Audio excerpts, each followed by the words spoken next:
We're doing it again here today, right now, and at this point, I'd like to go ahead and introduce our great panel, top producer panel, Allison Thenhaus, Kenny Simpson, J.P. Dennis, Michael Cain, and David Kakish.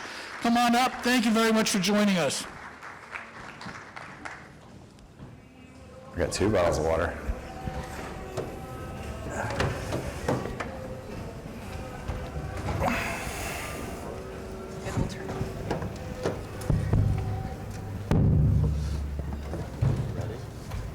All right, here we go. Let's start with maybe some introductions. Do you want to just start with your name, where you're from? And then let's just get some of the things out of the way with what CRM do you use? Just real quick, how do you get your business? Primarily tech stack, like the 15-second version. Okay, cool. I'm Mike Cain. I'm here locally in San Diego. I've been with C2 for, I think, 5 years now. What I use for a tech stack, a CRM, I use a CRM. I'm not like super happy with it, so I am actually looking for maybe something new, but I use Be in Touch. It allows me to, keep realtors up to date with like drip campaigns and new leads that we put in there, drips them. So we like the drips. Nice. Kenny, San Diego, 4 years, 5 years C2, Arrive, Follow-Up Boss for emails, constant contact, and they all talk to each other through Zapier. My name is Brian Kent. I'm the COO of C2 Financial. I can do 12 push-ups on a good day. You're not Brian. Sorry. David Kakish, CTOO. I live in Alabama. Last year I got a trophy for top originator in Arkansas. Take that, Brad Britton. I outproduced you and I'm not licensed in that state. My CRM is a Google sheet, still working on it. And there's no Nike pump that's gonna fix everything, but there are great tools out there, and yeah, we're rocking and rolling. I'm Allison Thenhaus from Colorado. I use Arrive for absolutely everything. For me, it's really hard to use multiple places to do everything. It takes a lot more time, so we've slimmed it out. Use the notes section in Arrive, and I use that religiously. I'm JP from Seattle. We use Arrive as well. We use Follow-Up Boss for our CRM, and Mortgage Coach for presentations as well. Yeah. JP, what's the flow of your day? Flow of my day, I wake up and the first thing that I do is I look through my CRM and I build my call list for the day. It's primarily based off of my theme days. So if you're familiar with the core, it's similar to that. And it gets me focused on what do I need to do and what call block, when can I do a call block for the day? So I'm a little bit more fluid and not super rigid, but every day I'm gonna make sure that I'm hitting that list. Then we're touching basically every loan that's in the pipeline from application or app sent to pre-approved and trying to move and advance those forward. And then I keep the afternoons open for any sort of meetings that we have. My day is a little bit more fluid because I do have kids. I try to plan my day the night before based on all my loans that are in process, where they ended, what we need to touch on in that morning. And then I start through my email and respond to all of those questions, and then we work on prospecting after that. This is moderator lists. That's a hard word to say. So I'm just gonna pivot and ask a different question. Can I do that? What do you think, I think people are struggling right now in this industry, how to get more volume, whatever. What do you think is the biggest reason someone is not scaling right now? Mike and Kenny, I'd love to hear your thoughts right now. They don't know how to close deals. They don't know how to talk to customers. They don't know how to bring in the realtors. It's so many multifaceted different things in this business that you have to do, and you have to do it successfully, and you have to do it right all the time. So if you're not the sharpest, if you're not the person picking up the phone the fastest, you don't get the business. And there's fewer deals going around. Yes, there's less loan officers than there were a few years ago, but the loan officers that are in the business now are the best. Yeah. Because the crappy ones got out. So you're going to be competing on somebody with some, probably another loan officer on every deal. So you just have to be prepared for that. So speed and communication. Speed and communication. And knowing your stuff. Knowing your shit. We were talking over there, Mike and I, it's like, it's work. You gotta work. They call you at Saturday at 12, you're gonna pick up, or you're MIA. But also, you mentioned, I think it's consistency. Yeah. So it's just part of your day is, are you doing this every day, or you do it once a week? So have a good schedule, follow it. But I mean, right now you got to work your ass off, like you said. You're getting paid to solve problems. You're not getting paid to talk on the phone. So close the deal, get it done, and make people happy. I think everybody that's up here, the thing that I notice when we hang out after hours and we really start talking about stuff and we're having drinks, but it always turns back to loans. Like, I how don't did you drink. do Brian this Kent deal? doesn't drink. You know, how did you do that deal? We're always doing it. I mean, I was just in Michigan with the Cains, Geraldine, and Janet. We're all down at the bar at the hotel. Everyone has their computers out. We're working like crazy. It's like 12 o'clock at night, 1 o'clock in the morning. We're sharing information with each other like, hey, I have this problem. What can we do to solve it? And everybody kind of jumps in and tries to solve it. I think the other thing, too, David Kakish talks a lot about this, is people come to him and ask, you know, how could I be more successful? They want like some secret sauce of magic potion, but it really is hard work. Everybody up here, everybody that's number one, they are working all the time. It's part of their life. They're not like, oh, I can't do that because I'm going on vacation. It's absolutely all the time. And I think for some of my LOs that I'm mentoring, the things that are holding them back from doing as much business as me is reluctance. Reluctance to actually do the work. You're making excuses. We just did a big real estate event. I had to get 100 people there. It was really hard. I got my butt kicked for that. I'm like, I cannot let UWM down. I have to do this. So we did what it took. I went to 30 open houses in 2 days. Yeah, it was uncomfortable. I made my people do it. They're like, Allison, how can I cold call an open house and just go in there and talk to them? I'm like, well, the first 3 are gonna be painful, but it's gonna get easier and easier and easier. And if you can have someone push you to get over that first breaking point, it will get easier and easier. The cold calls will get easier, but you have to do it. You can't just study and I'll go over how to close more. You just have to do it, I think, is the biggest thing. Yeah, JP. What was the original question? What do you think the biggest obstacle it is for people who are not where they want to be right now? I think one of the key ingredients is your confidence in your offer. And I say that because we know what to do. You know you need to have more conversations. There's 1,000 ways, and you'll see a very different way of how we all generate business, which I think we should get to.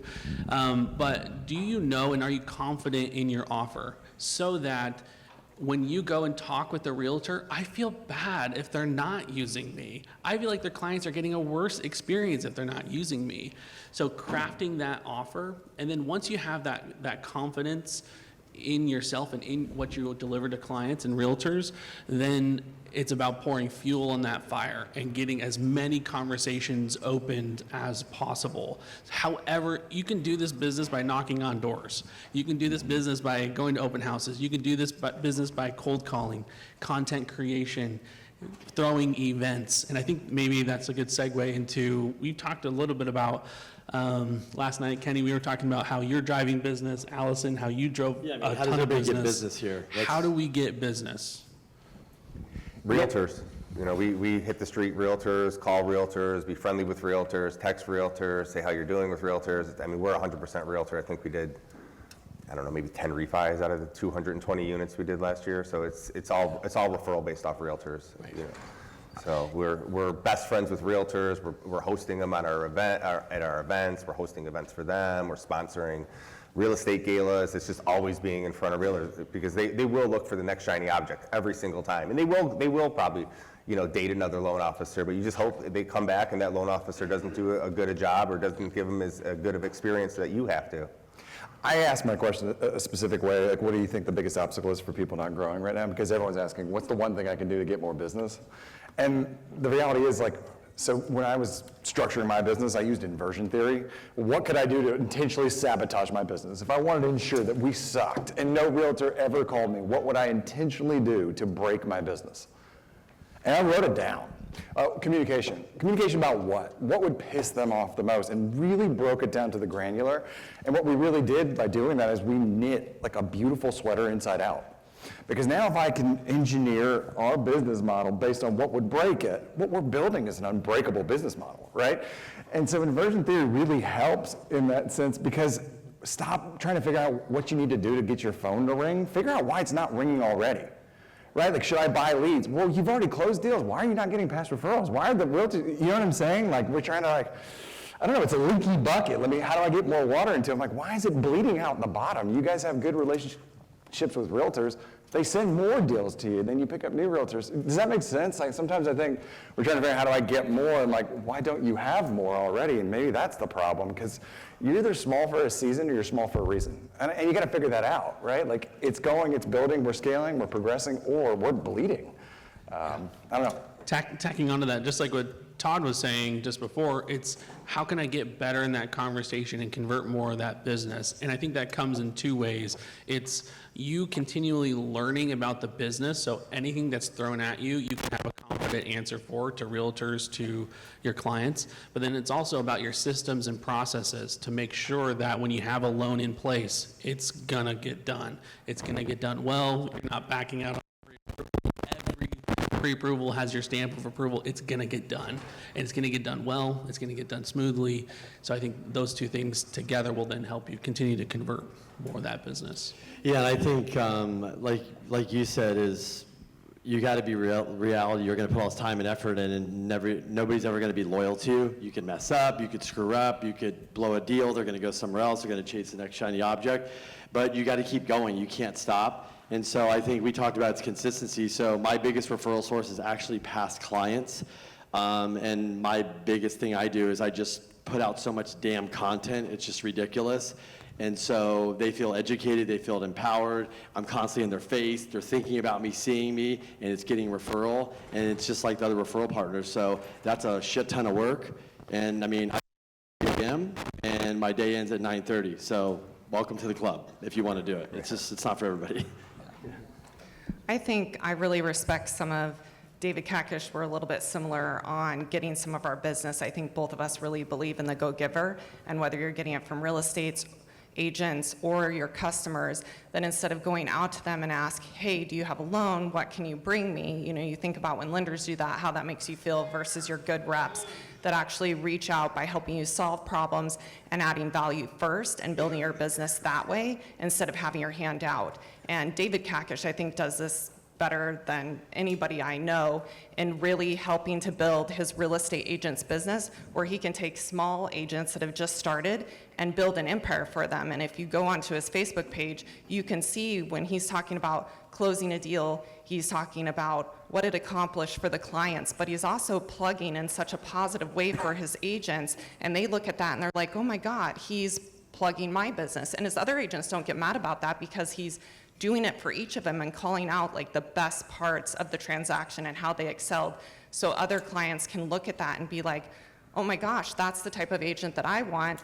That makes, you know, resonates with me. And then of course they're gonna go back to David. And so he's building this empire around him by making everybody else stronger and giving to them and not just having his hand out, hey, do you have loans for me? Hey, do you have loans for me? He's like building something that those people aren't gonna go look at shinier objects because they need him so much because he's helped build their empire and together they've grown stronger than one person by themselves. That's really kind. This David Kakish sounds nice. I'm Brian Kent.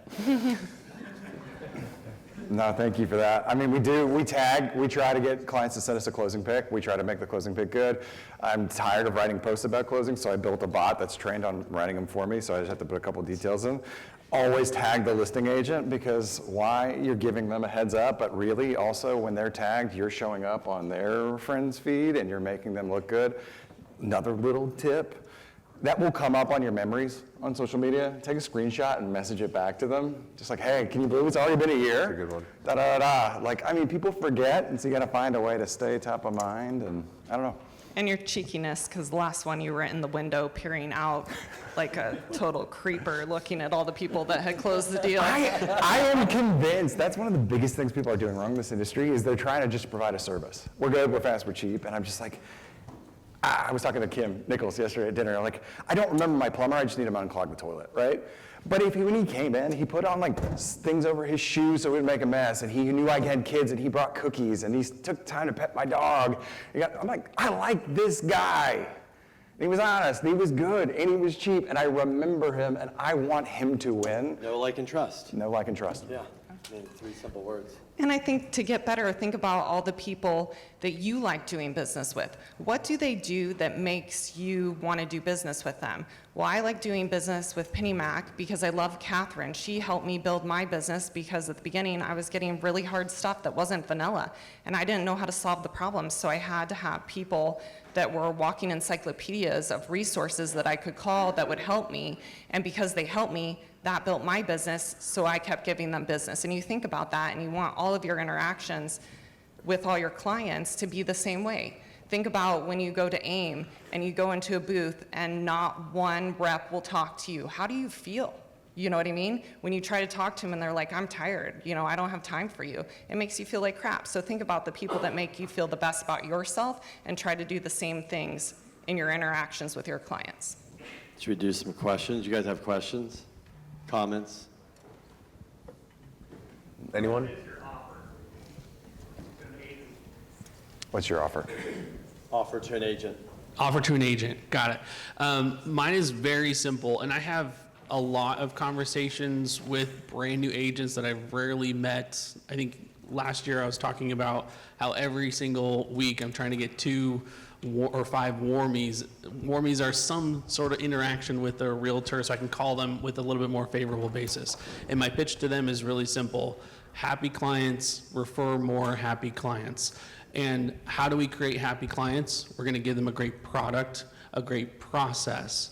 And I talk a little bit about that. But then I also tell them, my goal for you is not only to have this client be happy, but then to multiply that business so that business continues to multiply. How do I do that? I do that by asking my clients. I'm not on social media really. I'm not doing a lot of other things, but what I do best is organic referrals from my current clients. I do that from the discovery call to post-closing. I have 26 different questions that I have labeled. And I'm asking who type questions. I'm getting in front of the right people in their world. Every piece of business that we can ever want is right there in front of us. That person's financial advisor, CPA, the people they trust in their world. And so I'm going to be a multiplier to their business. So not only are the clients getting a great product, I'm going to help multiply their business. Just a quick housekeeping note. I apologize for interrupting. Using the same QR code, you can actually go into that and ask a question, and then we'll post the question on the screen for everybody. Sorry to interrupt. My name is David Kakish. I've heard a lot of good things about you. And I can do 2 push-ups on a good day. Thank you.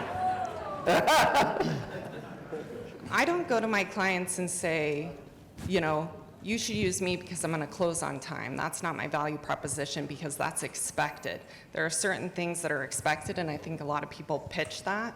So I think my offer and my value that I add to the people that use me the most is that I'm a problem solver. Yes, everyone wants their deal to go perfectly well, but the reality of life is everything is not perfect. And I think you have to add the value. The people that are super successful, real estate agents, title people, is they never say that's not my job. The value that you add is you are professional problem solvers to get that to the end, whether it's your job or not, and you have to go above and beyond to do it, and that's my offer to my clients. I don't know. What's my offer? You got an offer. Come on, dude. I stopped offering. So at this point, What was your offer? yeah, I'm sure. We used to say things like, hey, we're going to be your CRM for you. We're going to follow up with your leads. If anything ever comes from, we're going to bring it back, right? Like, if you ever have to ask us where we're at in the loan process, we failed you. We're going to over-communicate. We're the problem solvers. We're fast, blah, blah, blah.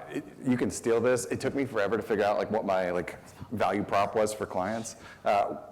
1 application, 100 lenders, 0 hassle.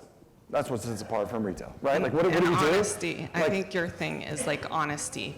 But at this point, For sure. we're snowballing, and so I'm like, I don't want to sell. I heard of this realtor that posted on their social media last year. As a veteran realtor, I'm trying to be better about guarding my time. I'm only going to be listing 20 homes this year. She created scarcity, right? And so my whole thing was I want to turn the tables. I want to feel like realtors are partners, not that I work for them. And so we've really kind of structured it where I don't ask for business. I always say they're like, oh, I'm sorry, that was a bad lead. I was like, don't worry about it. We're doing okay. We want to help you close more deals. And so they feel like, oh, he doesn't need me, where other lenders have breadth, and I want him to feel a sense of exclusivity. So we're not offering right now, when we pick up realtors, it's on listings. When we finish the closing, the listing agent comes and like, I never experienced anything like that. Can I make you my preferred lender? And I never talk to them. I'm like, yeah, come on. And they start sending us leads. So we're picking up. So I don't know. I believe if you over deliver, you'll never have to oversell. I think it's hard because depending on who you deal with, I would deal with a lot of real estate investors, so that's a whole different topic. But naturally, brokers are better. We have great rates. It's just there, right? And also too, I just have a team and systems and technology and automation and communication, and I've done this for a long time, and it helped a lot of people, and we're really good at what we do. So, and then you just got to back it up and do what you say, and that's really the offer. I don't really think it's much more. A quick question came in. What exactly do you tell a borrower on a first consultation, a first call? That's a good question. Mike? You should do what you offer first. What we offer? I mean, we offer all the stuff everyone else offers, around the clock, pre-approvals, perfection.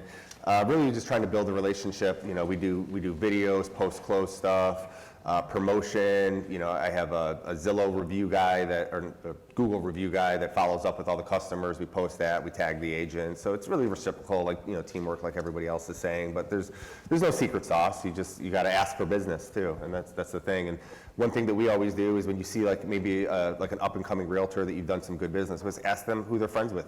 Yeah. Who are your realtors that you hang out with? What are they doing?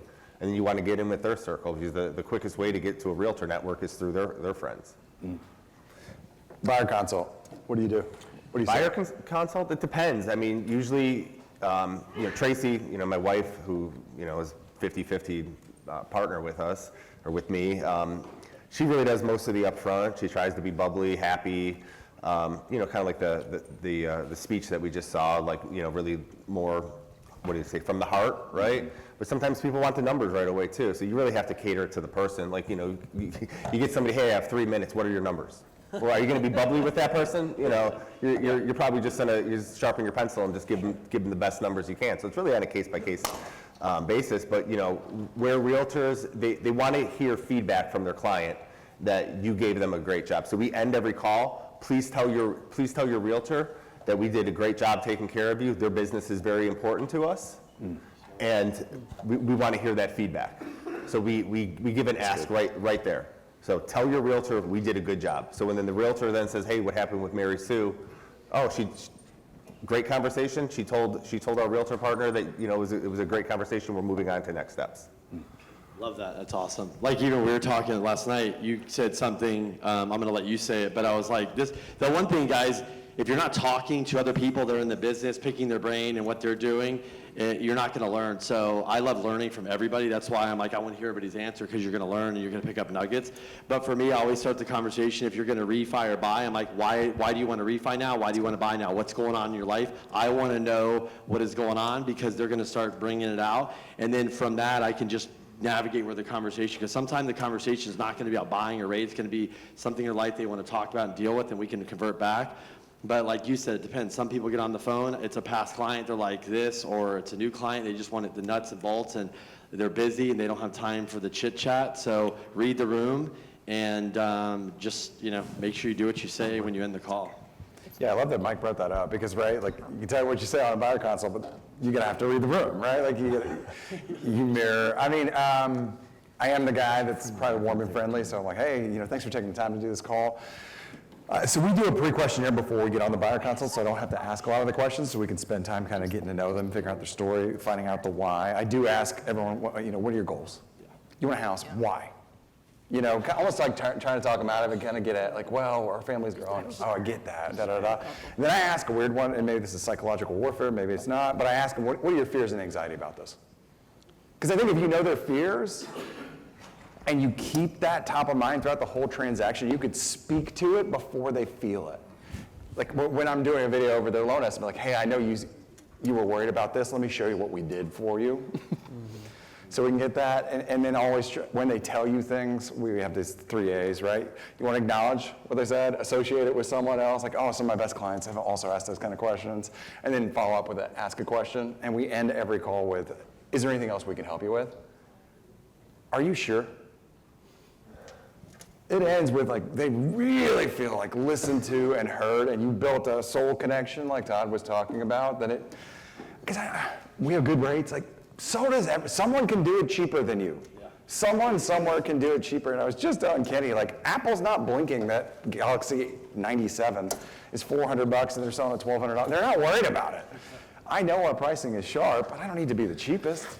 So I don't know. Something I want to chime in with is when Tracy and I were moving from San Diego, or from Chicago to San Diego, we were in the office packing up, and one of the top loan officers there, he's like, we still think of it today. He's like, don't think you're the only one that can do what you do. Like, you know, like, oh, I'm the best. I can underwrite this the best. I could do this. Guess what? Everybody can, or a lot of people can. You're not the only one that can problem solve that. And if you get into a box where you think you're the only person, you're behind. Mm-hmm. Yeah, I think the first thing I do is I'm going to find out their goals as well, because usually in what they tell you, if you're a good salesperson, you'll know how to close them because you're going to find their hot buttons, and that's what you want to harp on, not what you personally want to close everyone with. You want to think about their hot buttons, and that's what you want to solve when you try to close that deal. You'll be a lot more successful in doing that for sure.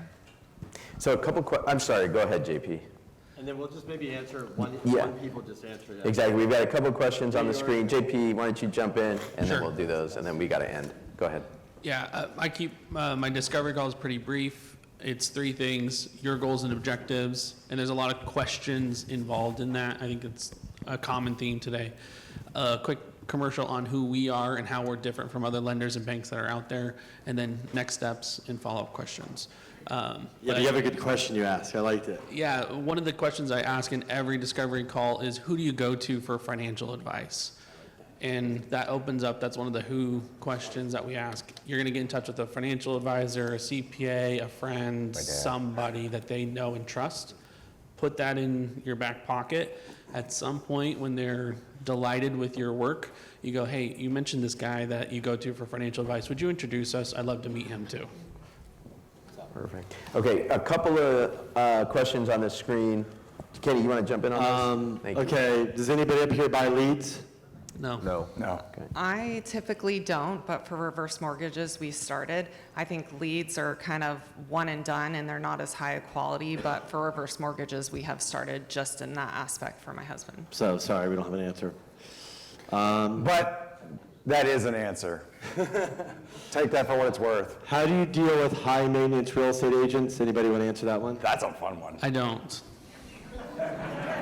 I mean, I'll answer it. We cater to them. It sucks. It sucks, man. I got realtors. Can you give me 505, 515, 520, 2-1 buy down? We sit there and we fucking write the numbers. It sucks. I can tell you right now. We honestly need a pre-approval desk with somebody that just sits there and runs different numbers for different properties. But we do it, and you know, I got one right now. They want numbers on $5,000 increments on 2 different houses. It takes a lot of time, but I mean, they get the deals. The realtors, they get the deals. You spend the time on it, right? If they're doing a lot of deals, you have to cater to them. Now, you counted the cost though, right? At some point during that process, you have to pick and decide for choose. yourself, like, is this worth it? Maybe they're doing a bazillion loans. Let's do it then. They do a lot of loans, and they demand it. They're divas, right? Like they're literally divas, and they demand it. But if he's getting 3 escrows in San Diego a month, that's It's 40 worth it. grand for me. It's worth So it. What are you going to do for 40 grand? But I'll run some simple spreadsheets. But you answered it though. It depends on Yeah. the production. It's the reward. Well, it's also like, hey, you got a new one, right? So like one of our top agents right now, he's now growing a team. Well, guess what? Now he's got his production's great, but now he's got some lackeys that, you know, might be out of the business in a year or 2. But I have to still give them the same attention on his teammates. So it's not like, oh well, Mike and Trace, they only give Kevin great service, but Maricel from the office, they don't answer their call. We have a whole reputation. So Yeah.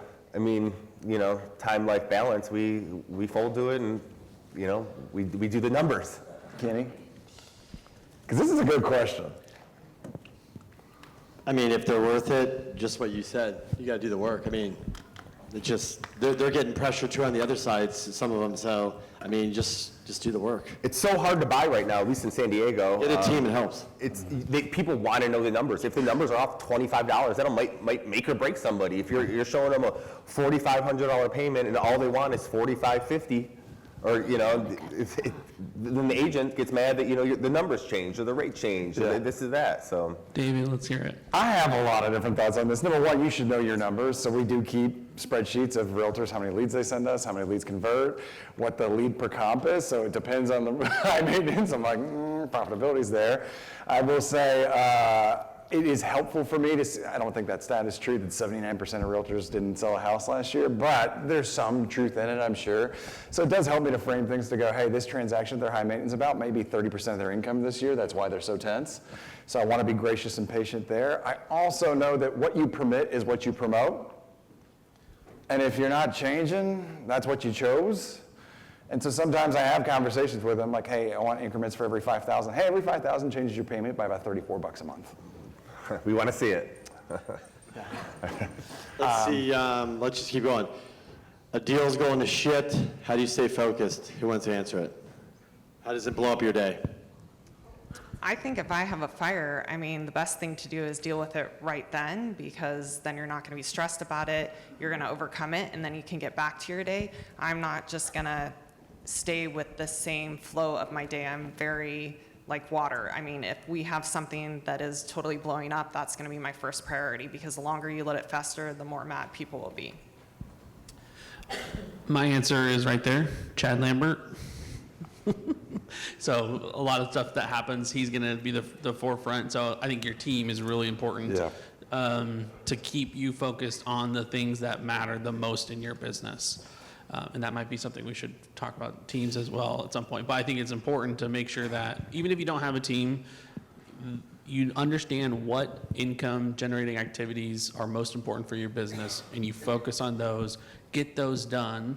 Because most of the time that fire, it'll still be smoldering in the afternoon, and it won't do that much that much damage to your business. Would So you can say do that it an hour 80% later. of fires on files could have been prevented with some work on the front end? 1,000%. Yeah. And that's, first I get mad at my team because of that reason, and figure out where they cut the corners so we can learn. And then the second thing is just give it the team, what's the solution, and then let them work on it and go back to your day. That's what I try to do.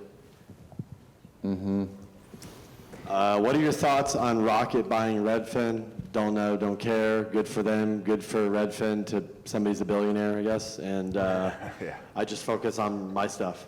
Yeah. If you have a lot of Redfin agents too, go talk with them in your area.